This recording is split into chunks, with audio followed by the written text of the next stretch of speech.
រឿងដំណេកបញ្ចុះសម្រុងនឹងគ្នាគឺប្តីងើបម៉ោង5ឯប្រពន្ធក្រោកម៉ោង8នេះជាមូលហេតុសំបីប្រពន្ធរបស់ខ្ញុំផ្ទាល់ក៏មិនដឹងខ្លួនថានាងមានគភ៌ជិត1ខែហើយដែលនេះបណ្ដាលឲ្យរូបរាងកាយរបស់នាងត្រូវការគេងយូរបែបនេះបើនិយាយរឿងដេកប្រពន្ធរបស់ខ្ញុំត្រូវការចូលគេងខ្ទង់ម៉ោង9ឬ10រហូតដល់ម៉ោង7ទៅដល់ម៉ោង8ព្រឹកទើបគ្រប់គ្រាន់សម្រាប់គាត់ហើយនេះជាចំណុចដែលខ្ញុំលើកយកមកនិយាយថាបើអូនងើបត្រឹមម៉ោង5ហាត់ប្រាណពុតពេងខ្លួនធ្វើឲ្យកបាត់បឺញ៉ាំទឹកជាដើមពលគឺមានសកម្មភាពពេលព្រឹកវាជាធម្មពលពិសេសមួយជួយជំរុញទឹកចិត្តបងឲ្យមោះមុតផ្ដោតចិត្តផលិតមាតិកាជំរុញការលក់សាប៊ូដែលមានគុណភាពឯកទេសចំនឹងបញ្ហាស្បែកក្បាលនិងសរសៃសក់របស់បងប្អូនដែលកំពុងមានបញ្ហាហើយនេះមិនចាំបាច់និយាយថ្មីដល់អូនចុះទៅចំអិនអាហារក្តៅស្រស់បែបសាបស្ករតិចអំបិលតិចដែលអាចជាអាហារឲ្យគ្រួសារយើងមានសុខុមាលភាពល្អផងនោះម៉ាក់វិទូធ្លាប់ពន្យល់ខ្ញុំពីដំណេករបស់គាត់ថាការប្រញាប់ក្រោកពីគេងធ្វើឲ្យខួរក្បាលធីងធង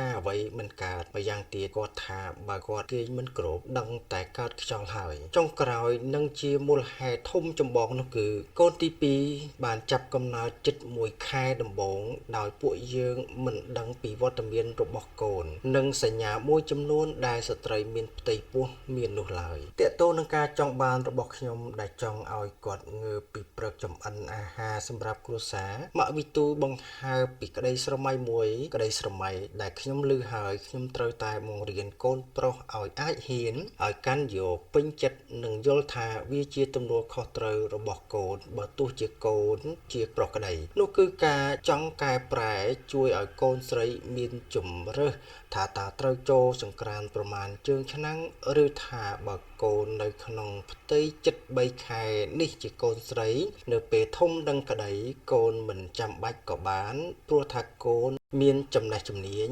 មានជំរើសដែលអាចមានឥទ្ធិពលក្នុងការសម្រេចចិត្តបានក្នុងគ្រួសារនេះមានន័យថាខ្ញុំជាឪពុកដែលសង្គមគ្រួសាររំពឹងទុកថាខ្ញុំជាអ្នករកប្រាក់ចិញ្ចឹមគ្រួសារនេះគួរផ្ដើមការងារផ្ទះមួយចំនួនដូចជាការញ៉ាំបាយហើយលើកចានយកទៅលាងដើម្បីឲ្យคล้ายទៅជាទិដ្ឋានុគតិសម្រាប់កូនប្រុសរបស់ខ្ញុំនិយាយពីរឿងសមភាព gender នេះយើងខ្ញុំជាប្តីប្រពន្ធមានបំណងថាបើកូនទី2ជាកូនស្រីដូច្នេះគ្រួសារដែលមានសមាជិកត្រឹម4នាក់ជាពិសេសរូបខ្ញុំនេះនឹងចិញ្ចឹមកូនស្រីបែបងាកមកការថែទាំយកចិត្តទុកដាក់លើកូនស្រីឲ្យបានច្រើនជាងធម្មតាជាពិសេសក្នុងវិស័យអប់រំសង្ឃឹមថាពួកយើងអាចចិញ្ចឹមបីបាច់រក្សាកូនបានល្អហើយពួកគេនឹងក្លាយទៅជាអ្នកជំនាន់ក្រោយដែលខ្លាំងល្មមជាមួយនឹងគុណធម៌ចំណេះជំនាញអាចការពារគ្រួសារនិងប្រទេសជាតិបានដោយបន្លុះក្នុងគ្រឿងស្រវឹង